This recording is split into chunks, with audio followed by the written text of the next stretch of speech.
Wabarakatuh. Waalaikumsalam warahmatullahi wabarakatuh. Ya, baik anak-anak, apa kabar semuanya? Baik. Alhamdulillah. Ada yang tidak masuk hari ini? Ya, siapa? Adira. Adira, ini Ibu input ke sini ya. Bisa dicek di sini?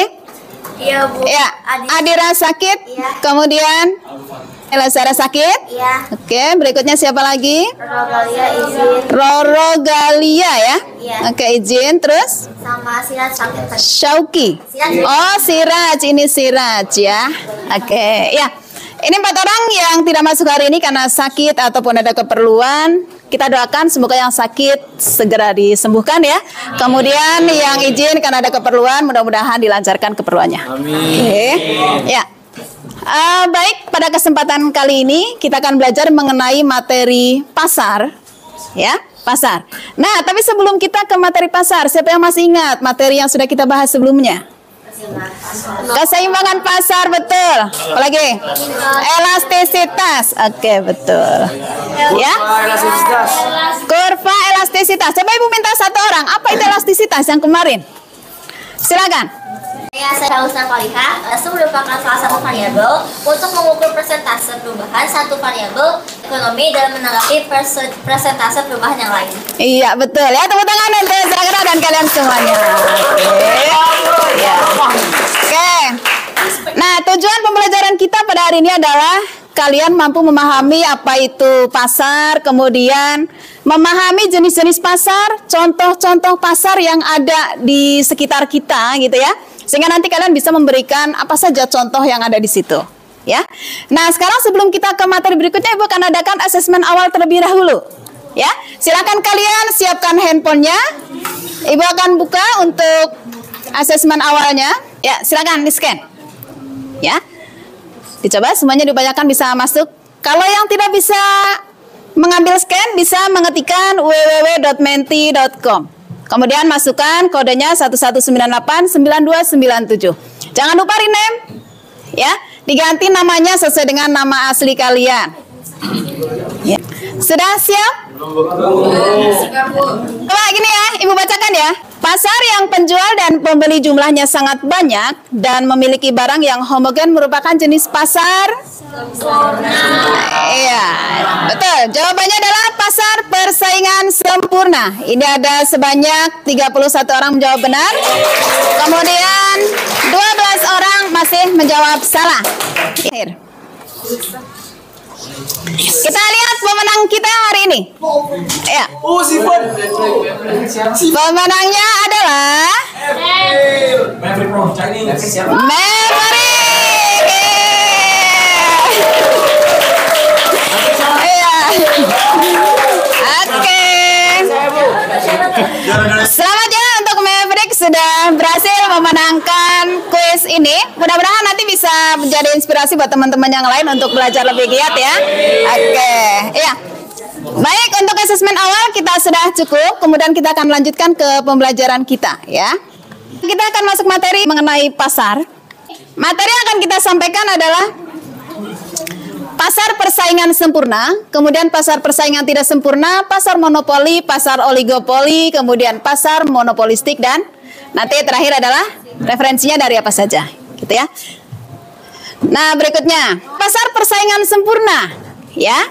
Pasar persaingan sempurna ini antara penjual dan pembeli ini sangat banyak. Barang yang diperjualbelikan ini homogen, ya, sama semua, hampir tidak bisa membedakan.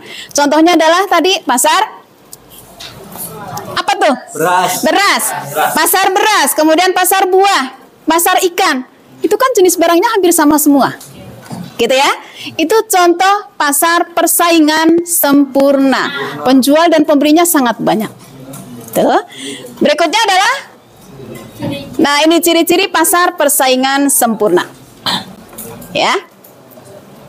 Jumlah penjual dan pembeli banyak, kemudian barangnya bersifat homogen. Nih. Tidak ada campur tangan pemerintah dalam penentuan harga. Jadi yang menentukan harga adalah masyarakat. Ya. Kemudian faktor-faktor produksi bergerak bebas. Maksudnya nanti di sini antara penjual pembeli itu memang bisa saja memperjualbelikan faktor produksinya apa saja, bebas saja, tidak ada campur tangan pemerintah. Gitu. Kemudian penjual adalah price taker. Ya. Ya, pengambil keputusan harga. Kemudian konsumen mempunyai posisi kuat untuk tawar-menawar. Biasanya nanti harga akan ditentukan atas kesepakatan dari tawar-menawar. Ya. Ada pasar persaingan tidak sempurna. Ini meliputi pasar monopoli, F&B. kemudian oligopoli, pasar monopolistik, kemudian pasar monopoli. Kalau monopoli ini penjualnya satu, pembelinya sangat banyak. Biasanya ini untuk pasar-pasar yang benar-benar vital, dimiliki oleh negara. Apa contohnya? Pertamina. Pertamina. Apalagi contohnya? PLN, betul. Apakah kalian bisa beli PLN ke tempat lain? Tidak. Apakah kalian boleh menawar harga di PLN? Iya, itu karena dimonopoli oleh pemerintah.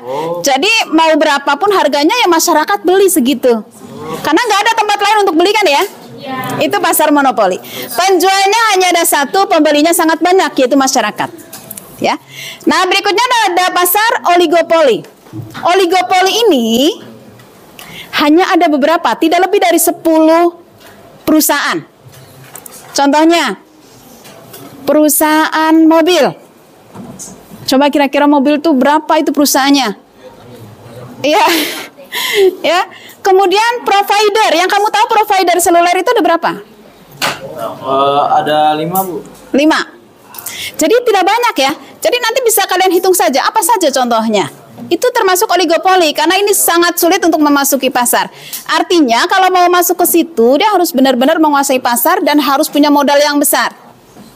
Ya, nggak bisa saya pengen jualan menjadi provider seluler, kemudian baru berencana sekarang, besok langsung bisa.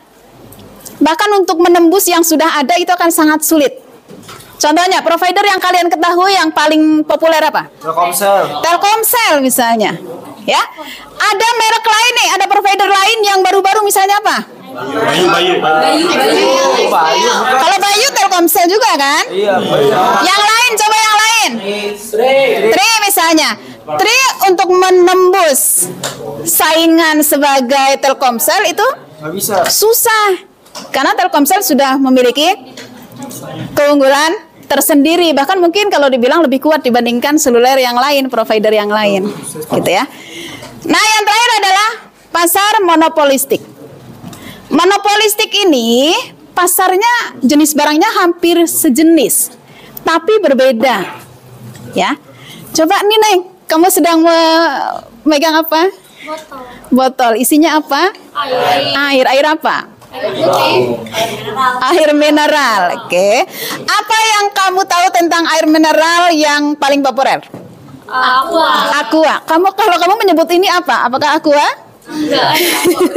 Iya, kadang menyebut padahal yang kamu pegang itu Prim. Ya, ada lagi mungkin yang lain, Sanqua lah, yang lain lah. Tapi kalian kalau membeli atau menganggap saya punya air mineral Aqua, gitu ya? Iya, biasanya begitu ya. Nah, itu karena termasuk monopolistik. Jadi sama tapi berbeda.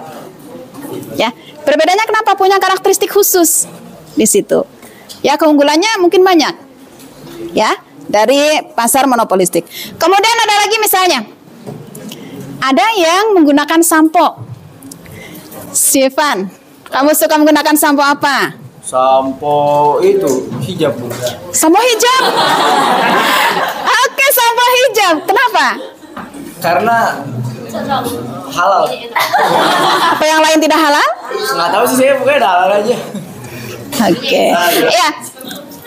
Saya pikir begini. Boleh-boleh saja kamu memilih apapun jenis produknya. Yang pasti kamu punya alasan, saya lebih suka ini karena dia punya keunggulan tersendiri. Gitu ya. Mungkin ada yang biasa pakai sampo hijab kemudian suruh ganti sampo Pantene. Nggak mau, saya nggak cocok itu. Karena saya sudah cocok dengan sampo hijab nih. Jadi yang lain nggak mau meskipun mungkin mereknya lebih mahal, harganya lebih mahal, mereknya lebih terkenal, tapi nggak mau karena sudah cocok.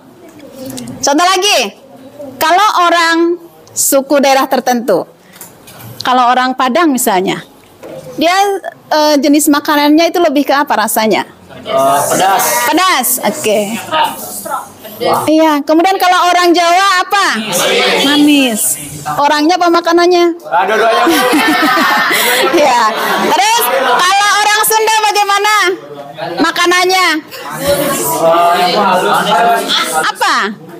Gurih, asin. Apa tuh? Gurih Bu. Iya. Nah, itu salah satu monopolistik ya. Contoh pasar monopolistik. Jadi memiliki karakteristik yang berbeda-beda antara jenis makanan itu.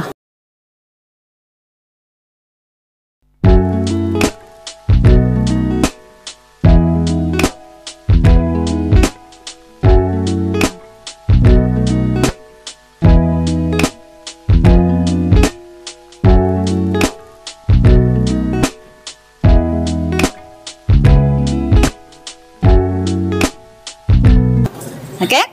Ya, sekarang coba Ibu ingin salah satu dari kalian bisa menyimpulkan dari hasil pembelajaran kita hari ini, apa yang sudah dipelajari. Silakan. Nama saya Safika Nabila Kamil. Dari kelas. Ya, materi yang sudah dipelajari hari ini itu ada jenis-jenis pasar. Saya misalkan pasar monopoli, pasar oligopoli, terus pasar Monopolistik, ya, sama satu lagi. Jadi pasar persaingan sempurna. Iya, oke ya. Tepuk tangan untuk Safika dan kalian semua. Ya. Iya. Oke. Demikian untuk pembelajaran kita hari ini mengenai pasar. Jangan lupa dipelajari ya. Bagaimana perasaan kalian setelah mengikuti pembelajaran kita hari ini? Sudah paham semua? Iya, oke. Minggu depan kita akan belajar mengenai lembaga keuangan, bank dan non-bank. Silakan kalian pelajari ya. Ya. Iya. Oke, demikian untuk pembelajaran kita. Ibu akhiri. Wassalamualaikum warahmatullahi wabarakatuh. Waalaikumsalam warahmatullahi wabarakatuh.